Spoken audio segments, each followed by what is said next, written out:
歐足聯真的是不要臉，或者是真的臉都不要了。這歐冠16強的抽籤怎麼講？竟然連續第5年真的讓曼城和皇馬又遇到，他們將迎來第16次和第17次交鋒。現在除了決賽，這兩個隊在歐冠正賽的每個階段都相遇過。先是在小組賽、聯賽階段，然後是淘汰賽、附加賽、1/8決賽、1/4決賽和半決賽。在歐冠啟用了瑞士輪之後，雙方上賽季又解鎖了全新的淘汰賽、附加賽，本賽季還在聯賽階段相遇。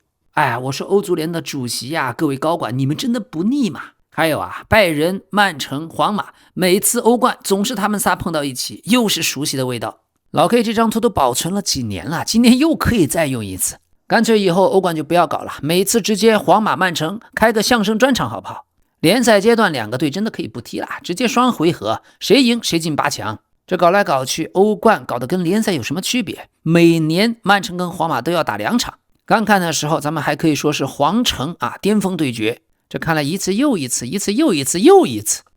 曼城和皇馬誰晉級以後大概率都要打拜仁。而本次抽籤出爐後，上半區出現了超級死亡半區，大巴黎、切爾西、利物浦、皇馬、曼城、拜仁6大歐冠冠軍齊聚於此，但只有一支球隊能進決賽。下半區呢，只有巴薩曾經5次奪得歐冠，馬競、熱刺、阿森納、勒沃庫森也曾經獲得過歐冠的亞軍，所以上半區的球隊一共加起來奪得過31個歐冠冠軍。下半區只有巴薩一個隊拿過5次。不少的球迷都感嘆，如果決賽是加拉塔薩雷打葡萄牙體育就好了，或者亞特蘭大打博德閃耀，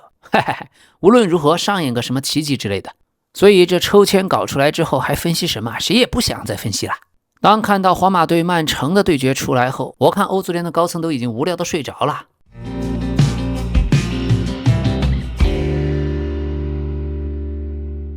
朋友們，今天節目的下半段咱們還會關注一下萊斯特城，10年前正是他們創造了英超歷史上最大的夺冠奇蹟。然後咱們還要看一下意大利科莫队，是的，就是老 K 最喜歡的法布雷加斯執教的科莫队。喜歡本節目，歡迎您點讚、評論、熱推和分享。請記住，一定要點一個訂閱，再點開那個小鈴鐺上的全部，這樣才能第一時間收到咱們分享的視頻。所以非常的感謝大家。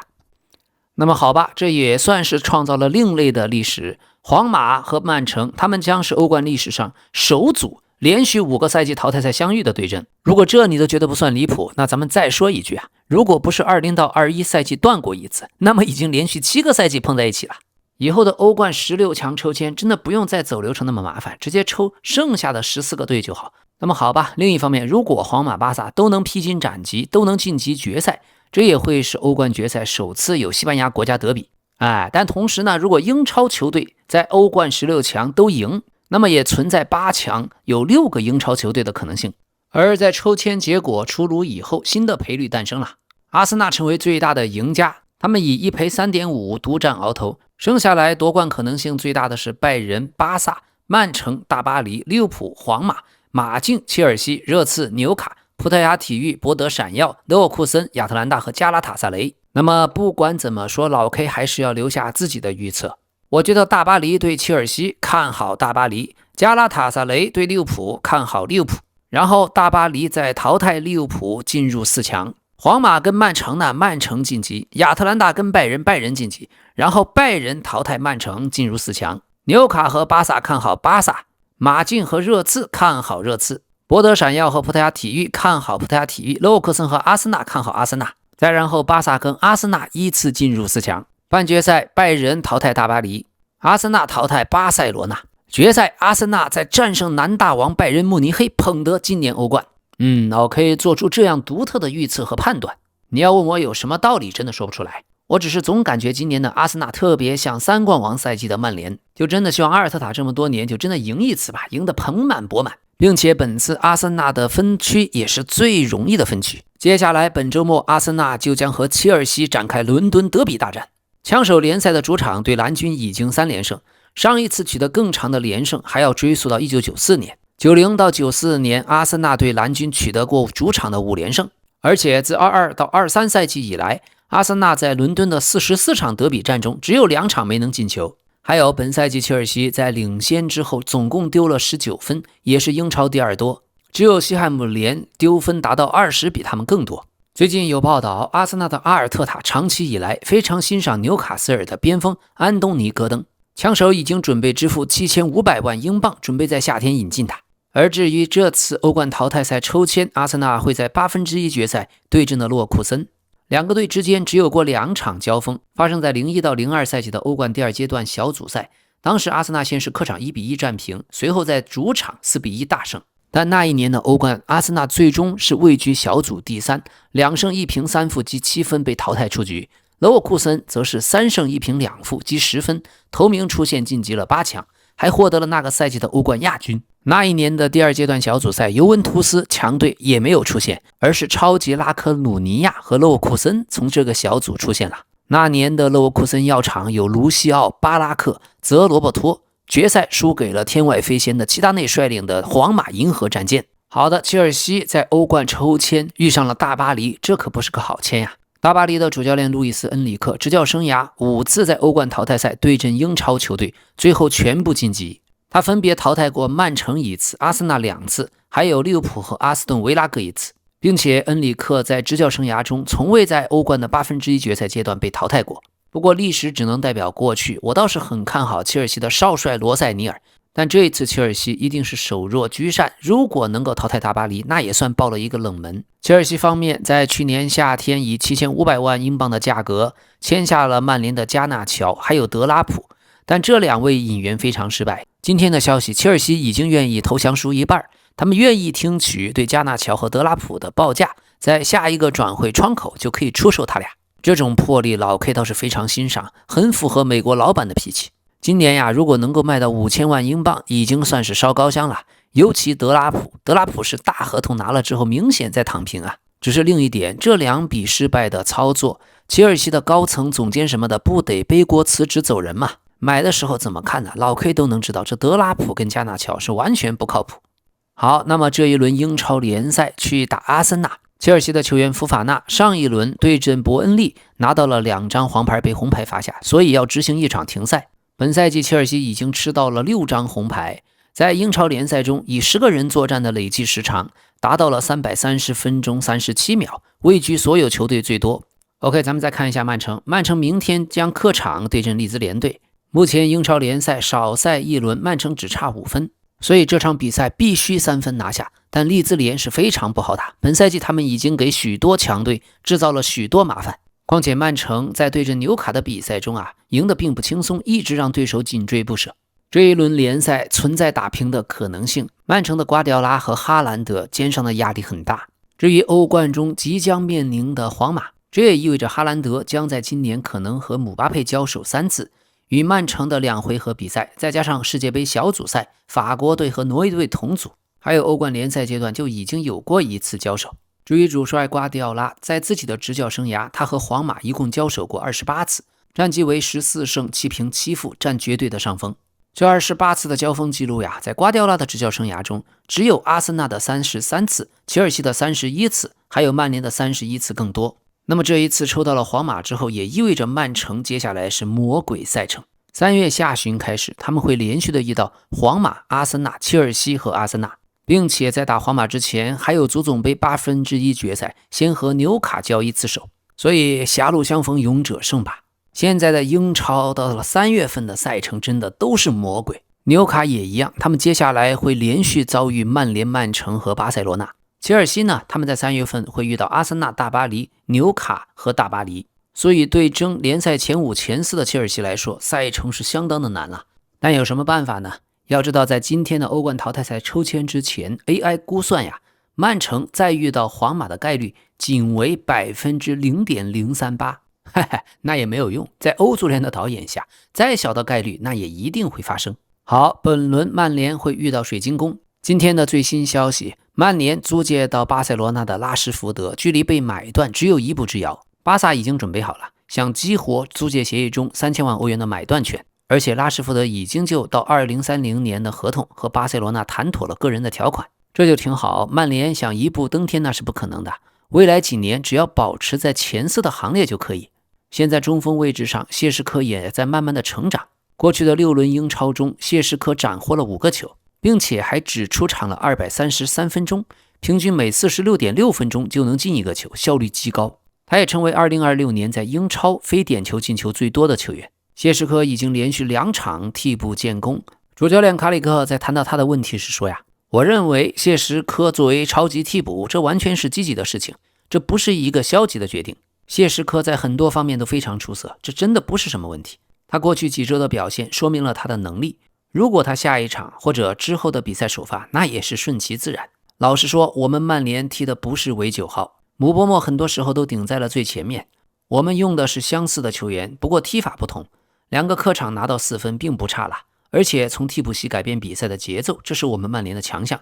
我對目前的情況非常滿意，所以只有22歲的年輕球員謝什科，不要太着急讓他去挑起大梁。過去的比賽中，我感覺謝什科射門呀，小將現在還難言完美。謝什科的射門，只要不給他調整的機會，總能出奇的給你打進去。但只要給他射門調整的機会和时間，他總是毫不猶豫地把球回傳給門將。所以咱們一定要給他更多的耐心。另一方面，謝什科現在的2個衝刺數據躋身了本賽季曼聯所有球員的前3。他在对陣埃弗頓拿到了 35.3 公里每小時，在对陣紐卡斯爾拿到了 34.9 公里每小時，這2個數据都穩穩地站在曼聯鋒線的速度第一梯隊。現在曼聯本賽季的前5名速度榜單上排名第1是姆波莫的 36.3 公里每小時，發生在對富勒姆的比賽中。排名第2和第3都是謝什科，排名第4是迪亞洛在打熱刺時候的 34.6 公里每小時，第5名是達洛特在打利物浦時候的 34.6 公里每小时。要知道，很多人对謝什科的印象是個高個子但不快，可數據不會騙人，從這個榜單可以看出，只有姆波莫比謝什科的速度更快，這就能簡單的說明謝什科在場上那是真拼。對了，最近媒體也披露出，在打進曼聯对陣埃弗頓的制勝球的前幾天，謝什科專程飛行了5000英里前往迪拜參加了私人特訓。2月16日，視頻顯示謝什科在沙漠和陽光下進行了多項訓練，當時他揮汗如雨，他只穿着短褲和短款的訓練上衣，在中東進行體能的儲備。現在看來，這次跨越5000英里的特訓顯然效果顯著，並且謝什科還不是唯一前往迪拜特訓的曼聯球員，後衛海文還有約羅也在海外加練。謝什科小伙子現在的心態也非常好，他在對陣埃弗頓賽後說，我根本不會去想我必須首發，我必須首發。對於我來說，無論教練什麼時候派我上場，我都會做好準備的，就算只有5分鐘，我也會好好利用。我只想享受比賽，為曼聯貢獻力量。當然我們也會聊首發的事兒，但主教練卡里克信任我，所有人都信任我，他們正在幫我盡快準備好踢首發。更重要的是要在關鍵時刻站出来，無論我能踢多久。我現在專注於拿出表現，幫助曼聯拿下勝利。OK， 另外曼聯陣中的老將卡塞米羅，最近著名的羅馬諾爆料，卡塞米羅並不是 AC 米蘭現在的引援目標。而曼聯方面在夏窗的中場引援，首先是安德森在引援的名單上，並且曼聯也非常欣賞紐卡的托納利，但托納利目前還不在名單。現在關於托納利的傳聞很多，有的呢說他想回意大利，但最新的報道他不會回到意大利，他不認為意甲適合自己的發展。托納利在紐卡的未來尚不明朗，咱們還要等到夏窗再慢慢的觀察。好，這一次英超主場對陣水晶宮，曼聯可大意不得，因為最近主场他們已經對水晶宮2連敗，近6場輸了4次。如果水晶宮再次獲勝，他們也將成為第2支在聯賽客場對曼聯可以3連勝的倫敦球隊。上一次還要追溯到69到70賽季的切爾西，但好在水晶宮本賽季客場對陣積分榜前6球隊的戰績很糟糕，過去的26次交手只贏下了2場，8平16負，而卡里克只要贏下來這一場，就能成為第2位在聯賽主場前5場都能贏球的曼聯主帥。在曼聯的隊史上，之前只有1971年的奧法雷爾解鎖過這個成就。好，利物浦方面明天將主場對陣西汉姆聯。歷史上利物浦和西汉姆聯在英超賽场交手過59次，贏下了38場。西漢姆聯和紐卡並列成為了利物浦在英超勝場最多的對手。這一次歐冠16強抽籤，利物浦的運氣不算好，他們和大巴黎、切爾西、曼城、皇馬和拜仁同在一個半區。但是還是那句老話，想要拿到歐冠，所有的對手都必須戰勝。現在利物浦隊內傳出消息，儘管後衛科納特的賽季初表現不好，可利物浦仍然希望和他續約。從24年秋天以來，利物浦一直和科納特的代表在接觸，在商討新合同。但到目前為止，雙方在要求上仍有分歧。现在我們還不知道科納特球員本人的態度如何。但隨着范戴克在夏天就會年滿35歲，科納特倒是有可能成為利物浦長期的防守選擇。這也算是高峰時我們在一起，低谷時我們也在一起。科納特和利物浦其實不需要別離。2026年開年以後，利物浦在英超已經進了6個定位球進球，為聯賽最多。而利物浦的分析師劉易斯·馬奧尼現在坐在替補席上，承擔了許多定位球方面的工作。但現在利物浦主要進的基本是索博斯罗伊的直接任意球，所以角球戰術方面，利物浦還得向阿森納專門去學習一下。好，托特納姆熱刺他們在淘汰賽歐冠分到了馬德里競技。過去歷史上他倆只交手過一次，是1963年的優勝者杯決賽，當時熱刺是5-1奪冠，這也是熱刺隊史首座歐戰冠軍。熱刺目前首當其衝是管理层的結構問題，上梁不正下梁歪，現在整個房子的結構不太穩，所以熱刺和范德芬的續約談判已經暫停，范德芬已經準備好要迎接新的挑戰，在夏天離開熱刺。據說曼聯對范德芬表現出很大的興趣，很想在今年夏窗簽下他。另一方面，有媒體评選出英超本賽季的最差簽約，排名第一是利物浦簽下的伊薩克，排名第二是熱刺簽下的哈維·西蒙斯，第三是切爾西簽下的加納喬。這3筆簽約裡面，唯一賺大了的 Big6 球隊是曼聯。而現在熱刺下一輪客場對陣富勒姆，他們現在僅僅領先降級區的西汉姆聯4分，如果再輸下去，一切可就說不準了。好的，今天我們先關心一下10年前創造了英超奇蹟的萊斯特城狐狸城，如今他們已經面臨降級到英甲的風險，還被扣除了6個積分。要知道整整10年前15到16賽季，拉列利率領的狐狸城上演着英超史上最大的奇蹟，瓦爾迪、馬赫雷斯、坎特这批球員將這個不可思議的夢想變成了現實。而10年之後，當年的奪冠功臣全都已經離隊。在球隊歷史性奪得英超冠軍的10周年，萊斯特城的目標早已不是重返英超，而是要避免災難性的降級到英甲，英格蘭的第3級別聯賽。10年的時間，這支英超冠軍就從觸碰天堂到瀕臨地獄。在馬雷斯卡下課以後，史蒂夫·庫珀還有范尼都沒能避免萊斯特城降級。24到25賽季，狐狸城僅在英超征戰1年，便以第18名的成績降級，距離安全區相差了13分。從那以後，萊斯特城就每況愈下。去年夏天，萊斯特城又聘請了西班牙教練西夫恩特斯，可是這位西班牙主帥在任僅僅6個月，31場比賽就輸掉了12場，又一次黯然下課。在西夫恩特斯1月底下課的時候，萊斯特城已經到了積分榜第19位，和3支球隊同積32分，當時降級風險已經顯現。而在安迪金臨時執教，在加里羅維特接手以後萊斯特城的狀況持續惡化，他們不僅表現糟糕，而且財政方面也是雪上加霜。萊斯特城上一次在聯賽取勝還要追溯到1月6日對西布朗的比賽，所以這支球隊各項賽事接近2個月，9場比賽沒有贏過1場。而在西夫恩特斯下課幾天後，英超聯盟以違反財政公平法案為緣由，給萊斯特城處以扣除6分的處罰。此前埃弗頓和諾丁漢森林也曾因此受罰。那麼根據萊斯特城球迷協會在聲明中的說法，這一次扣分是多年來的錯誤決策的最終結果。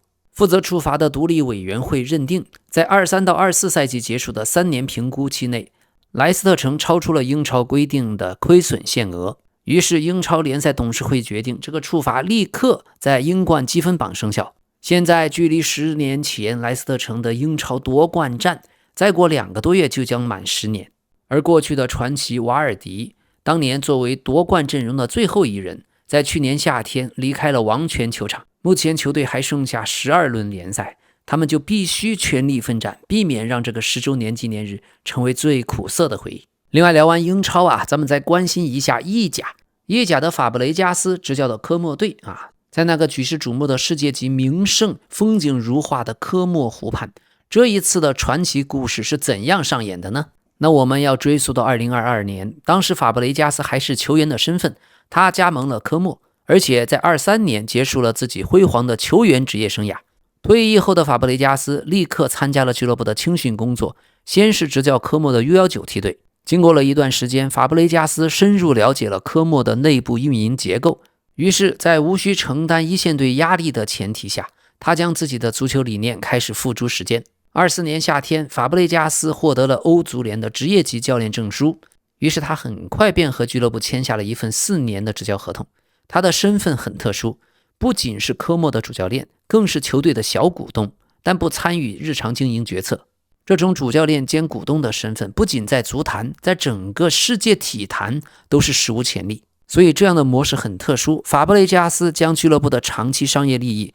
和自己的野心還有戰術理念深度綁定。目前事實證明，這形成了絕佳的協同效應。所以我們必須扒一下科莫隊到底背後是怎麼回事，他們的雄心壯志到底開始於哪裡？意大利的科莫隊他們實際上是由印尼的富豪哈托諾家族掌控，現任掌門人是黃惠祥、黃惠忠兄弟。這個家族是全球的頂級富豪之一，兩兄弟祖籍福建的晉江，蟬聯印尼首富已經達到15年。在2024年彭博社公布的全球最富有的25個家族排行榜上，哈托諾家族以470億美元的財富，把李嘉誠、謝國明等等華人富豪都甩在身後，成為了全球最富有的華人家族。而這兄弟二人的財富根基源於印尼的丁香菸巨頭岩倉集團。哈托諾家族是全球足壇現在所有的俱樂部持有者當中第2富有的家族，僅僅次於英超紐卡斯爾聯隊的沙特財團。所以這就能夠理解為什麼會投資科莫隊，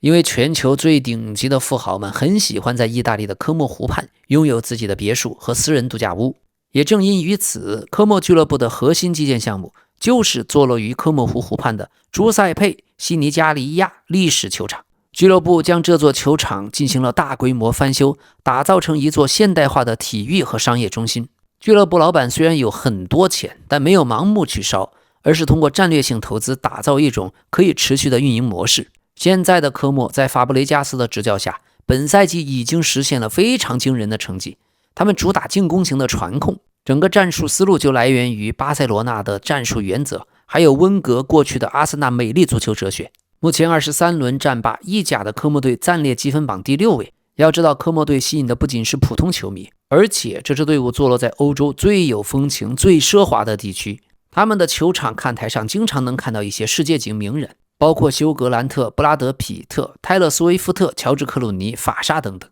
這裡面許多明星都在科莫有自己的不動產，經常在這裡常住。而轉會策略方面，科莫走的是老將加潛力新人的路線，球隊的知名老將有瓦拉內、羅貝托、雷納。而潛力新星方面，他們用600萬歐元從皇馬引進了20歲阿根廷小將尼科帕斯。現在的科莫隊打的是法布雷加斯最喜歡的戰術哲學，核心是傳控、短傳配合、高位站位，還有前場高壓逼搶。這種極具現代化的戰術思路，在意甲和許多傳統上很僵化的戰術偏保守的球隊形成了鮮明對比，也讓科莫隊收穫了許多中立球迷的喜愛。但今年夏天，他們球队的核心尼科帕斯將按照協議回歸皇馬，他的離開將是對俱樂部的巨大考驗。而未來的2到5年，科莫隊必須向外界證明，如今的成功絕不是曇花一現。他們想要穩居意甲積分榜的上游，連續的衝擊歐戰的參賽席位。所以今年夏天，俱樂部必須要繼續補強一線陣容，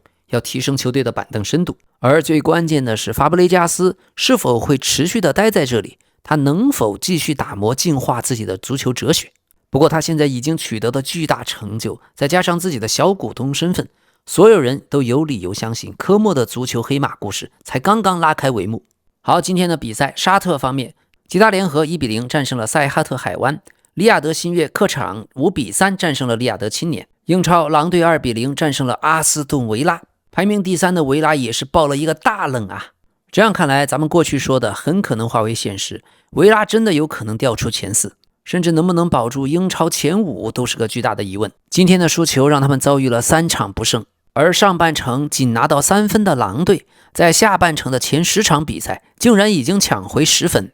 沒有人能夠想到，都以為狼隊已經完全放棄了。可2周前老 K 在直播時候說的，現在看來狼隊的主教練羅伯·愛德華茲是真有東西，他起碼已經將球員擰成了一股繩。就像他自己說的，狼隊會努力的贏下每一場球，球隊內部現在無比投入。所以有時候主教練真的是換人如換刀，對一支球隊來說就像一個部隊，主教練有時候戰術能力不是最重要的，最重要的是能夠讓球員們重新團結起來，為了球隊賣命，精氣神提出來之後，才有執行戰術的可能性。愛德华茲上任以後，整支狼隊的精神面貌已經完全變了，每場都非常賣力的踢，可謂是用英冠的球員水平啃下了英超的幾支強隊。這樣看來，老 K 可以放心，起碼下賽季降級以後不会再持續的降。而维拉队埃梅里又碰到了新的問題，最近的幾場比賽，他們不是輸球贏球的問題，是完全没有制造威脅的能力。沃特金斯是真的菜，幸好曼联沒買呀。